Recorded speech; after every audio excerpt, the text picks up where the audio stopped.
Welcome back to Stepfamily Saturdays with your Stepfamily Guides. We are here to lead you through the everyday challenges of your stepfamily journey.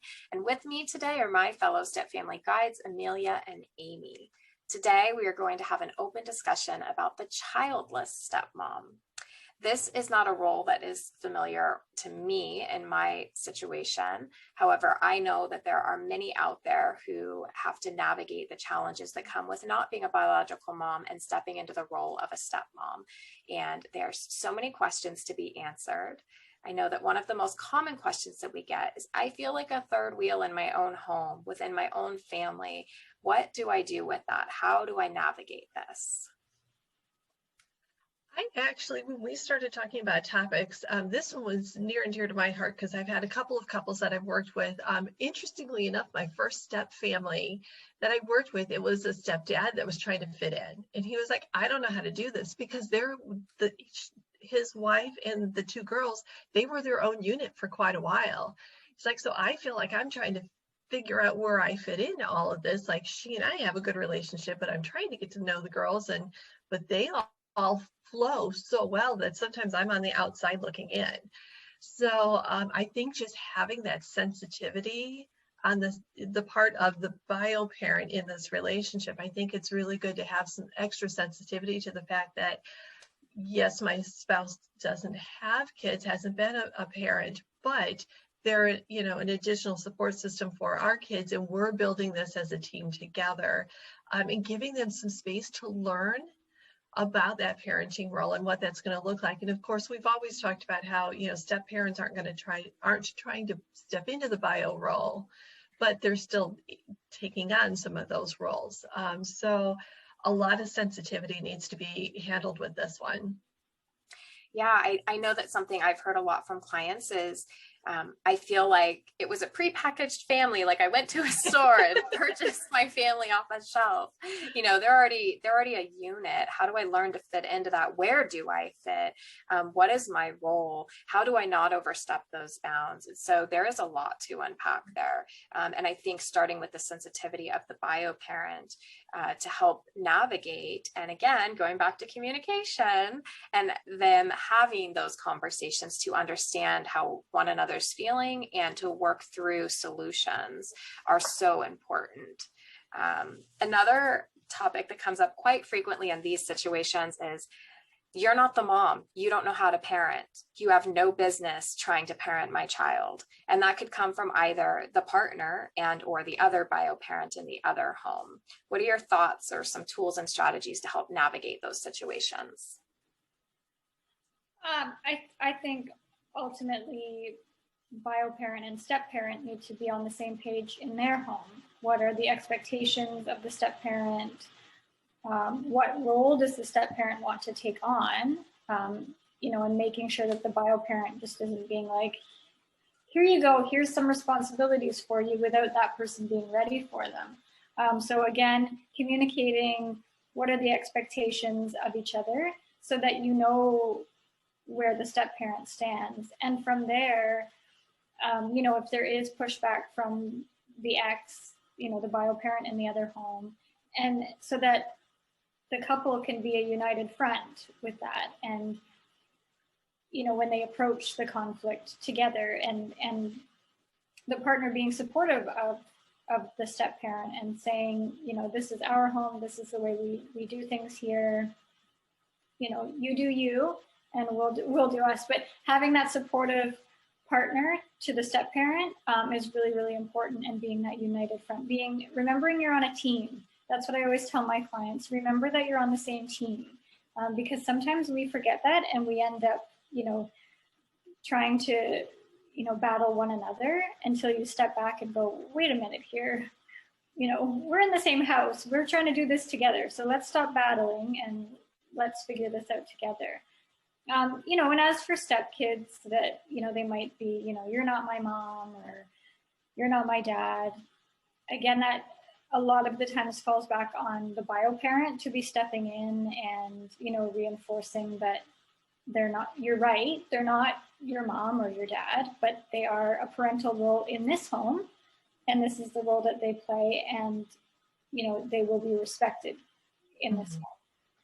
I think that's absolutely key to the partners being able to stay on the same page, is the bio parent extending that authority to the step parent through a direct conversation with the children to say, when I'm not home, you know, your stepmom or stepdad is the one in charge. They're the adult in the home. And I expect you to treat them with the same respect and listen to them the same way that you would as if it were coming directly from me.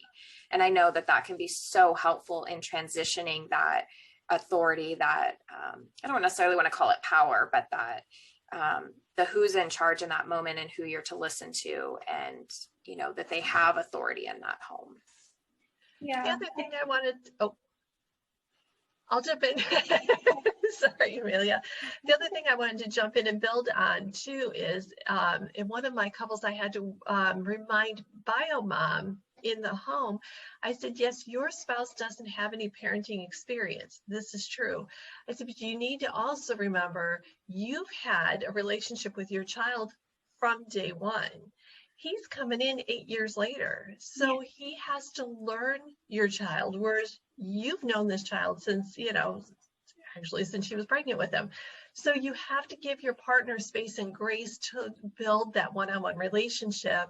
And referring back to that first couple I mentioned too, that was one of the tips that I gave the stepdad was, you have to take the time to build a one-to-one relationship with each of your stepkids and figure out what that's going to look like for you guys. And, you know, when I tell bio parents, you need to remember you've got 8 years or 10 years with this kid. Your partner just showed up 5 chapters into the book. They need some time to catch up. They need some time to learn who this child is as their own individual person. So that space and grace is super important to let the step parent and the kiddos start building their relationship. Because with that trust, then comes that authority also. You know, they're willing to respect you because you have a relationship with them. Absolutely. And I think the ages of the kids really come into play here, because if you are introducing a 2-year-old to a new parent figure, that's going to look very different than even a 5-year-old, a 10-year-old, a 12, or then we get into the teen years. And I know these conversations really change, and the relationships, how quickly they're built, how they're built, look very different at all of those ages. And so I think the adults in the situation really have to look at the ages of the children, their developmentally, where they're at, and all of those various factors when they're looking at how to build those relationships and how much time to give it, and to let it be organic and not a forced relationship that's built. Yeah, and I think too, just giving the kids some time, like you were saying. But I know I've heard some people talking, you know, about, you know, I'm in this new relationship, I'm a new stepmom, and my partner, you know, wants me to do X, Y, and Z, and, you know, what do I do? Well, you know, hang on a minute and give the kids some time to like ease into this new relationship. Like, don't expect too much from the kids. You can't just jump in and be like, hi, I'm your new stepmom. Slow it down. And don't try and be the authority, you know, the minute that you walk in the house and, you know, here I am and you're going to listen to me. Well, you know, they're going to be like, you know, wait a minute. So yeah, like Amy was saying, developing those relationships first, which will develop the trust and respect. But I do hear that sometimes where people are just new to a relationship and they just think, you know, I'm just going to go gung ho and, you know, coming in hot, but like slow it down. It's not a race. Yeah, and I think that's a really interesting point, because I think when you talk about a childless stepmom, I've seen a lot of them be afraid to step into that role. Whereas in those that are blended families where you're already a bio mom, you step in so naturally that it's harder to pull back.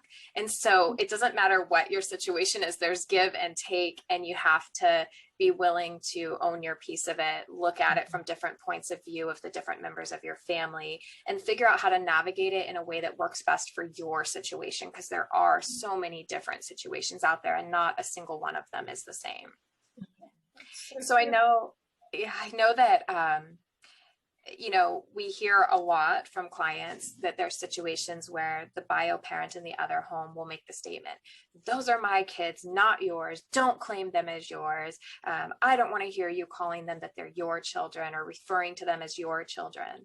And clearly statements like that come from a place of anger, unresolved hurt.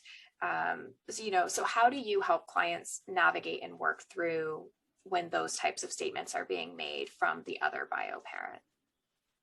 Well, I always explain it this way, is when I'm introducing our family, I don't say, well, these are my kids, and then that's my stepchild. That's not how I introduce. These are our children. They're our children. They're not my children. They're our children. And I'm not trying to claim her as my own, but I'm also not trying to be like, you know, putting a flashing sign about her. This one doesn't belong to me, right? But because that makes her feel uncomfortable and it's weird. So, you know, I think that's where educating the bio parent in the situation and go, wait a minute, like I'm totally not trying to do that. I'm just trying to, you know, make your child feel more comfortable. You know, I'm not trying to claim anyone, you know, depending on the situation. And yeah, I think having a conversation with the bio parent about that, or having a conversation with your partner to have a conversation with the ex about that, just getting that message across. Because to me, that's why I do it. I don't do it because I'm trying to claim her. It's because I'm trying to make sure that she's comfortable, because that it would be weird otherwise. Yeah. That, or going back to something you've said a few times, Amelia, of just doing what's right on your time with your family and letting the other house do what's right for them. Sometimes I think not responding to those ugly statements is the best response. It doesn't mean it's the easiest response. It doesn't mean that inside we're not boiling with anger and ready to just lose our minds and flip our lids, but it does mean that when we can just get quiet in our own space and know that we're not doing wrong by anybody and we do have the best of intentions for the right reasons, that sometimes just, okay, I hear you, and then going on with life as you do can be the best response to get the situation to simmer down. Yeah, I've spoken about this to clients before of like, there's tons of challenges in step families. There's something new every day that you could argue about, really. But you need to learn what's worth your energy and what is not. And yeah, you know, if you're not doing any harm to anyone, if you're not maliciously trying to introduce your stepchild as your own or claim them as your own, you know, your intentions are just pure, don't worry about it. You know, let the other house think what they want. Let them say what they want. Because at the end of the day, it doesn't really matter what they think or say. Yeah, and you do you. So. I think from the bio mom's point, though, sometimes we need to be careful, like what is really behind that anger that she's got? Is she nervous because, you know, especially those of us that have teens, you know, sometimes that's a very volatile parent-child relationship. But then let's say your stepdaughter's getting along beautifully with her stepmom. So as a bio mom, that feels threatening because my daughter now feels okay with you better than she does with me. So we have to kind of think about it from like, what's going on for her? She's not necessarily being wrong. Maybe she's just reacting because of something else that's happening. You know, it's a fear of being replaced. It's a fear of that relationship being damaged with her own child. And this is a boundary issue too. Things like posting pictures and things like that can be such a hot button topic. Like, let's say it's graduation and somebody posts pictures and here's our kids. And then the other parent's like, hold on a second, that's actually my kid that you're now, you know, throwing pictures of. So I think we have to work on those boundaries and those dynamics and see like, okay, what are you okay with? What are you not? You know, even with my daughter now having a daughter, I'm very careful. Like the only pictures I share are the pictures that my daughter's already shared on Facebook, because that's her daughter. That's so, you know, we work on that very carefully. And she and I had that conversation. She's like, the pictures I share, you're welcome to share with your friends, but nothing more. And I think with step families, you know, those conversations have to happen too. Some parents are, you know, are less likely to throw stuff all over social media than others. They're a little more careful.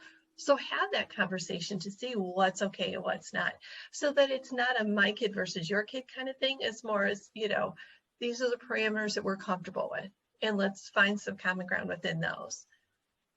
Yeah, I feel like we could have a whole segment just on this, because I want to jump in and play devil's advocate a little and say, like, if I have bio dad's permission and it's a picture of our family, then respectfully, I'd like to say that, the other bio parent doesn't get to have a say.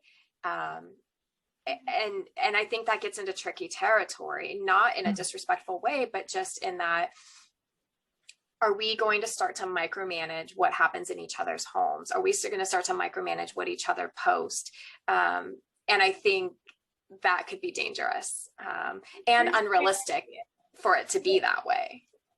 To touch on this super fast, the way I see it is, if the other bio parent has social media and shares pictures of said child, then it's fair game. Feel free to post pictures of said child, family photos or whatever. If the other parent doesn't have social media and doesn't share photos, then I think that this conversation is very fair, because obviously those photos aren't being shared elsewhere. But I think if other parent and other family members have social media and are sharing those pictures, that's fair game. Oh, absolutely. That's that conversation of what's everybody comfortable with, especially now. Where I live, we're Central Ohio, so we're one of those human trafficking hubs, unfortunately. So parents are particularly careful to make sure that there's not a lot of their kids' faces all over social media.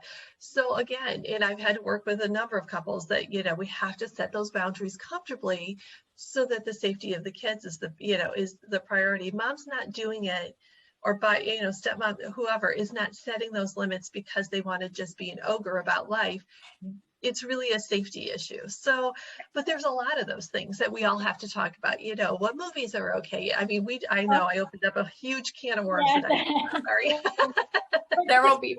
This goes back to like earlier in our other episodes, was just, we don't need to like have the matching jerseys and celebrate every Sunday dinner together. But like, if we can get to a place where mom, and I'm not speaking for everyone, but I'm speaking for a lot of us, where moms and stepmoms are the planners, they're the communicators, they're the the centerpiece of the family. They're holding everything together. If we could get to a place where moms and stepmoms can just understand that they're parenting this child together, like it or not, and when things do come up, let's have a conversation. It doesn't mean we have to be best friends. It doesn't mean that, we have to have dinner and we have to have Christmas morning together. It simply just means we're going to be adult enough to have the conversations about the child that you're both parenting, right? Yeah, it doesn't have to be one extreme or the other. There's a whole middle ground in the way we live our lives. And getting to that middle ground can be so healthy, and just as healthy as the families that are able to, wear the matching jerseys and be at everything and sit together and have family dinners, So it's that co-parenting versus parallel parenting, and is one better than the other? No, it's what's best for your family at the time, and it can ebb and flow as the years go on. Yeah, absolutely. Yeah. Well, I know that we started to open up so many more cans of worms. So you can guarantee we will be back for more Stepfamily Saturdays. In fact, we'll be here every Saturday, so make sure you tune in. If you have other juicy topics or questions you'd like us to dive into and answer for you, please reach out.